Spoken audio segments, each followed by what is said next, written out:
Welcome back, my dear students. Today we will start a new concept that is known as the refraction of light. Already we have studied in class 10 what is called reflection, how it happens from concave mirror, how it happens with convex mirror, and what are the different type of definition related to this same topics. Now we will study the concept of refraction today. Refraction. So, what is refraction? Reflection means what? The bouncing back of light from a reflected surface is called the reflection. And now we will study about the refraction. So, let's see कि refraction क्या होता है. हिंदी में इसे अपवर्तन बोलते हैं.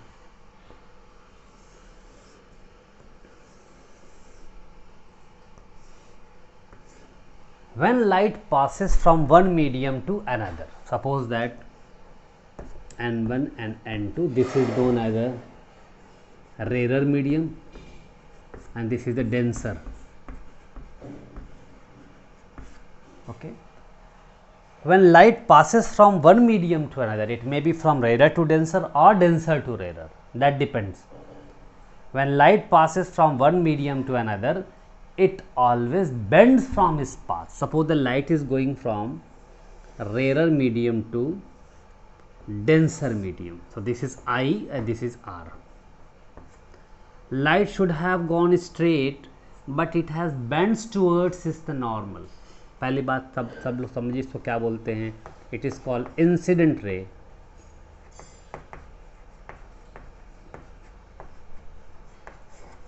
This is known as the refracted ray.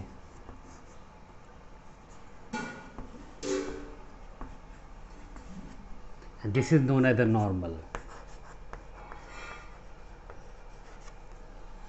So, when light coming from one medium to another, that is rarer to denser, then it bends from its actual path. जब लाइट एक मीडियम से दूसरे मीडियम में आती है तो bend हो जाती है. या तो ये नॉर्मल की तरफ बेंड होगी या नॉर्मल से अवे बेंड होगी. When light comes from rarer medium to denser medium, then it bends towards the normal and vice versa. Suppose this is a denser medium and light is coming to rarer medium, then it will move away from the normal. Clear?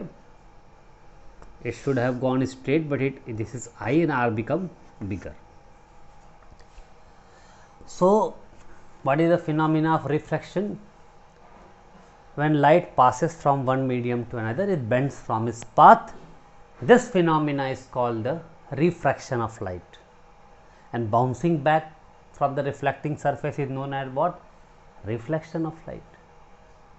अब question उठता है कि refraction होता क्यों है? What is the main reason of refraction? So whatever I am teaching already you will see ना the plenty of objective question would be created itself in this concept. How? The bending of light from one surface to one medium to another medium, the phenomena is called. Answer क्या आएगा बेटा? Refraction आएगा. Second question क्या बन सकता है इस पे? What happen when light passes from rarer to denser? Bend towards the normal. What happen when light passes from denser to rarer? Away from the normal. 3-4 question तो यही बन गए. Now, why refraction happen? Next question comes. Remember, the speed of light in different mediums are different. जो light की speed होती है वो एक मीडियम से दूसरे मीडियम में आने में चेंज हो जाती है, और this is the reason of a refraction. Remember this. कोई पूछेगा if anybody asks why the refraction happens, the answer is that because the speed of light varies from one medium to another, or it changes when it goes from one medium to another. Agreed? Yes. Now see next. If the speed is changing, so what is constant? Next question banega. If light goes from one medium to another, then what is constant? Your answer would be frequency of light remain constant. तो light की frequency क्या होती है बेटा, वो हमेशा constant होती है, वो नहीं चेंज होती। तो चेंज क्या होता है, पहला स्पीड चेंज होता है एंड सेकंड वेवलेंथ, ये दो चीज याद रखिएगा। Speed and wavelength of light changes but frequency remain constant and may basically speed is the reason why the refraction happens because the speed of light in different medium is different. अब कुछ question बताने जा रहा हूँ, कुछ fact बताने जा रहा हूँ आपको, समझिएगा। एक फिगर से ही अपना काम चल जाएगा। When light passes from one medium to another, it bends towards the normal. Agreed. When light goes from denser to rarer, it bends away from the normal. Agreed. अब बात आता है बेटा लॉज ऑफ रिफ्रैक्शन क्या है।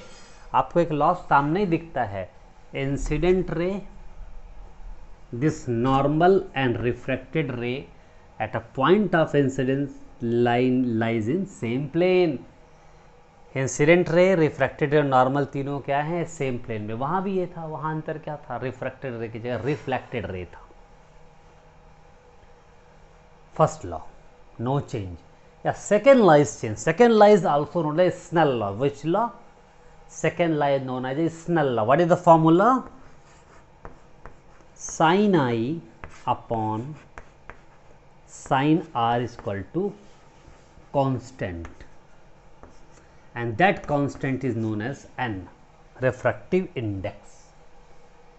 Second law क्या कहता है, sine of incident angle, the ratio of sine of incident angle and sign of refracted angle remain constant, sine i by sine r is equal to constant. ये second law है, इसे Snell law भी कहते हैं।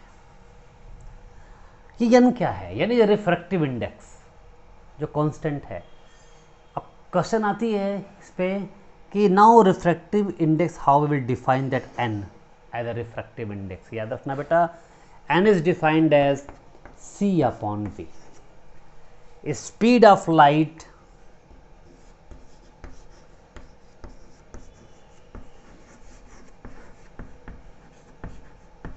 इन vacuum upon speed of light in medium.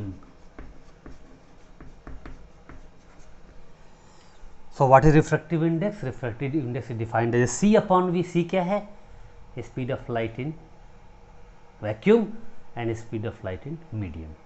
ये इनको भी define कर सकते हैं, what is refractive index. Understood? This is also written as n is equal to n2 upon n1. This is also the relative refractive index ratio of this refractive index of two mediums.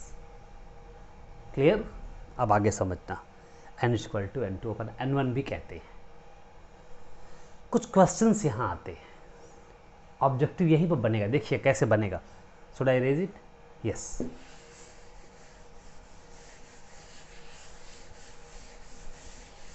बहुत interesting topic है। चलो हम दो चीज़ लेते हैं बेटा, short form में लिख रहे हैं रेरर टू डेंसर, और यहाँ लिखेंगे आपको denser to rarer. When light passes from rarer to denser it bend towards the normal. अब देखना, ये आई है, ये आर है। आपको देखने से ही लग रहा है i is greater than r, i बड़ा है और आर छोटा है। क्यों? क्योंकि ये it bends towards the normal. और what is the formula of n, sine i by sine r is equal to sine i upon sine r equal n2 upon n1। It must be greater than 1। सब समझ में आ रहा होगा आपको मैं क्या कहना चाह रहा हूं। Which is greater, sine i is greater और sine r is greater? Here i is greater than r. ठीक है, जब ऐसी कंडीशन आती है तो क्या होता है, और जब इसकी उल्टी कंडीशन आती है तो क्या होता है। इस कंडीशन में क्या हो जाएगा बताइए आप, I is greater than R, और in that case the refractive index will get more than 1. Opposite क्या होगा देखिएगा, when light goes from denser to rarer। अब देखो I तो इतना बड़ा है, R इतना बड़ा हो गया, इसका मतलब क्या होना चाहिए, sine i upon sine r should be less than 1, और लेस देन 1 का मतलब क्या हुआ बेटा, that is also known as n2 upon n1 should be less than 1, and we can say here I is less than r. Clear? So by this way we can understood the laws of refraction. Clear? Yes. Till now we all have studied that what is refraction, what happens when light passes from one medium to another medium, it bends from its path. When it bends, when it goes away, what happens when light goes from rarer to denser or denser to rarer, when it is greater than 1 or less than 1, and why refraction happen, because of the speed of light changes from one medium to another. This much concept we all have studied. So this is the entire process of refraction which happen in lens, and we have studied about reflection which was happening in mirror. अब हम lens के बारे में पढ़ेंगे.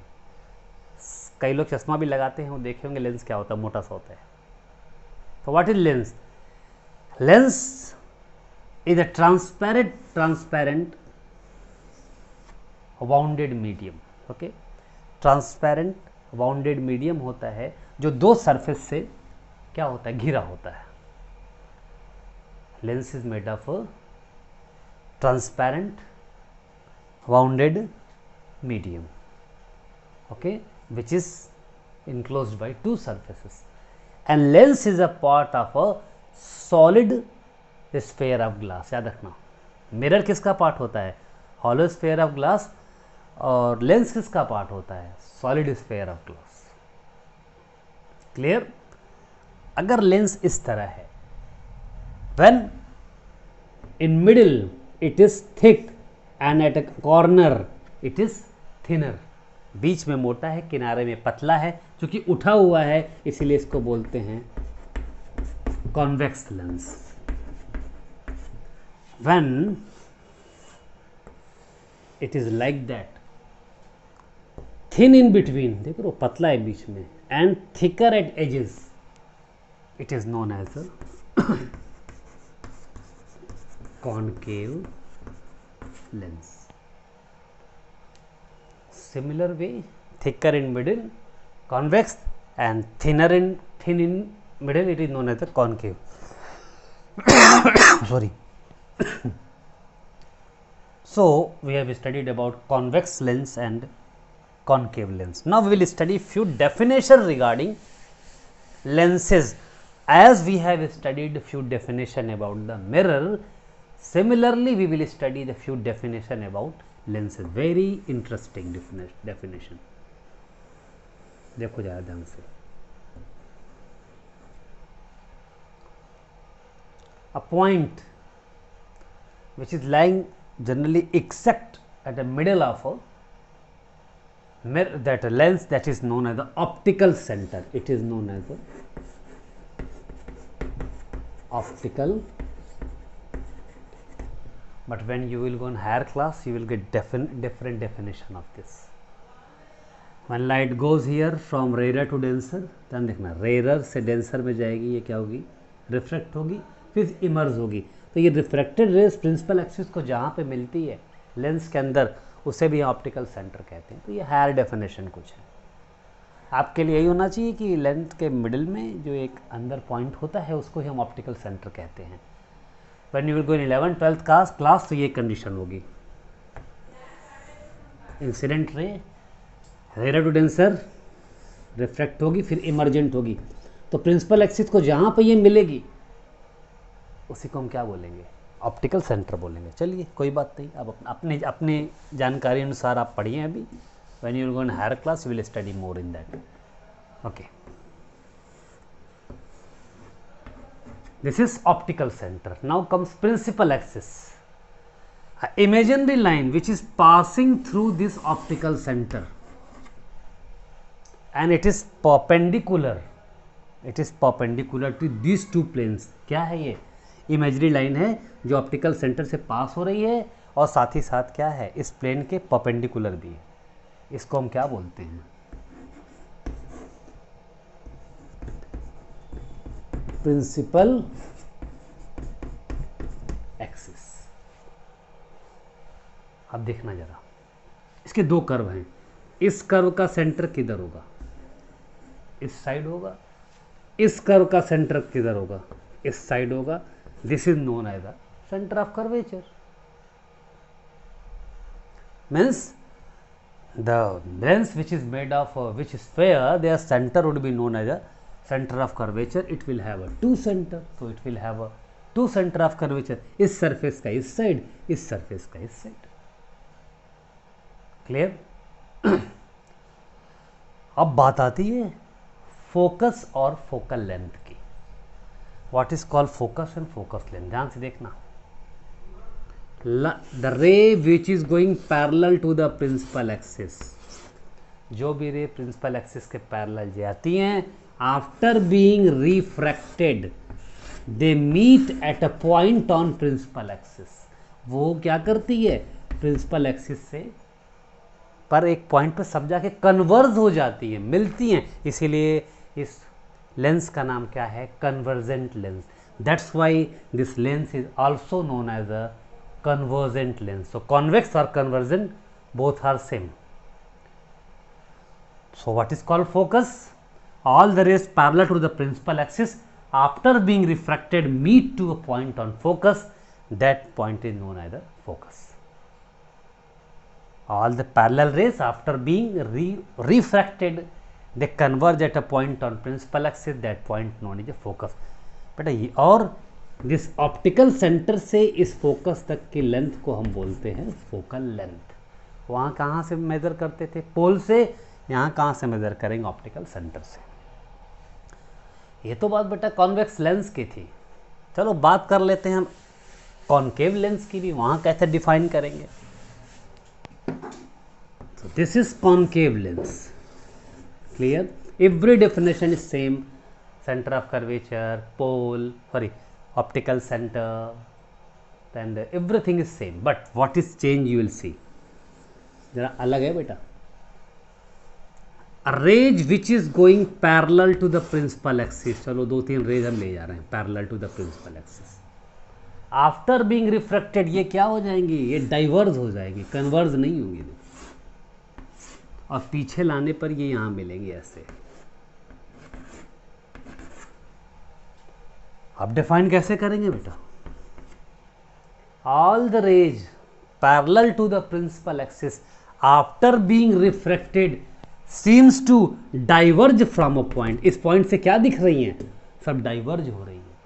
That's why concave lens is known as a divergent lens. Divergent lens, that is a convergent lens, convex lens, and concave lens is known as a divergent lens. So this point is known as a focus. कैसे बोलेंगे? फिर सुनो, हिंदी में बता देते. Principal axis के parallel जो भी रेज जाती है वो जब डाइवर्ज हो जाती हैं, seems to diverge from a point. यहाँ से ऐसा लग रहा है कि यहाँ से ही डाइवर्ज हो रही हैं सारी. पीछे मिलाने पे यहाँ मिलेंगे. इसी पॉइंट को हम क्या बोलेंगे? फोकस बोलते हैं. So did you understand what is refraction, what is lens, type of lenses, and definition regarding these lenses?